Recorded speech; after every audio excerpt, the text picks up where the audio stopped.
In Lagos, he had everything: money, fame, power, but not love. The wicked and narcissistic husband. In the busy heart of Lagos, where dreams rise and fall like the waves of the Atlantic, lived a man named Chuka.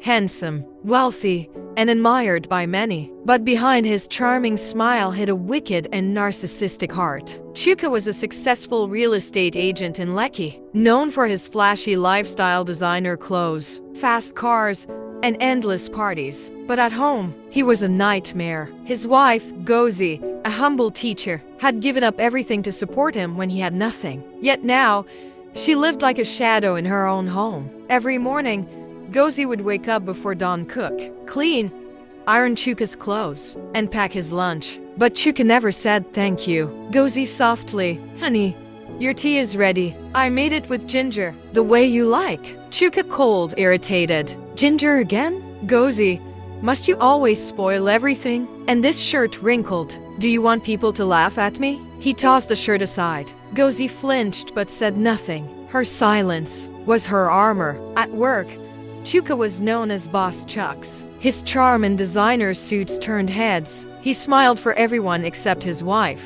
Colleague cheerful. "Ah, Boss Chucks, you too macho. Your Benz they shine past sun." Chuka boastful laugh. "You know how we do. Money no be problem." He took selfies, posting them online with captions like, "Family is everything." But the family he spoke of was crumbling in silence. When Gozi called, he rolled his eyes. Chuka mocking, "This woman again? Always calling like a mosquito." That evening, Gozi hummed softly in the kitchen, stirring a pot of bitter leaf soup. She smiled faintly. Maybe if she served his favorite meal, he'd smile again. Gozi softly to herself, "He's been stressed. Maybe good soup will ease his heart." She set the table carefully, gold cutlery, cold water, and a steaming bowl of soup. Moments later, the gate opened. Chuka tired, dismissive. "Gozi, what's that smell? You're cooking bitter leaf again? Can't you ever make something modern?" Gozi disappointed but calm. "It's your favorite." "I thought." Chuka interrupting.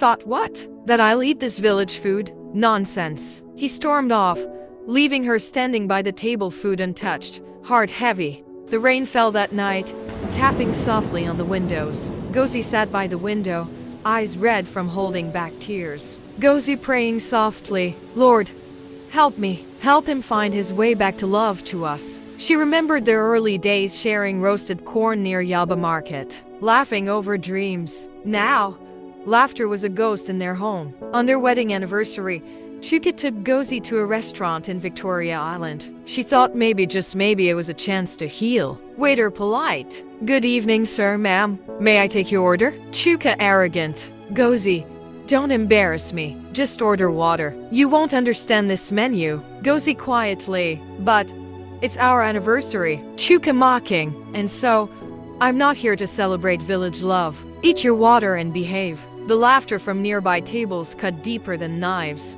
Gozi smiled weakly, hiding her tears behind silence. That night, as Chuka slept, his phone buzzed. Gozi picked it up and her world stopped. Female text. "I miss your touch, my king. When will you tell your wife the truth?" It was from his secretary, Sandra. Gozi stared at the screen, trembling. Her love had become a prison and her heart, the prisoner. Weeks later, Chuka's arrogance caught up with him. He invested millions in a fake real estate deal, too proud to listen to warnings. Business partner panicked. "Chuka, they've taken everything." The investors vanished. Chuka furious. "Impossible. My money.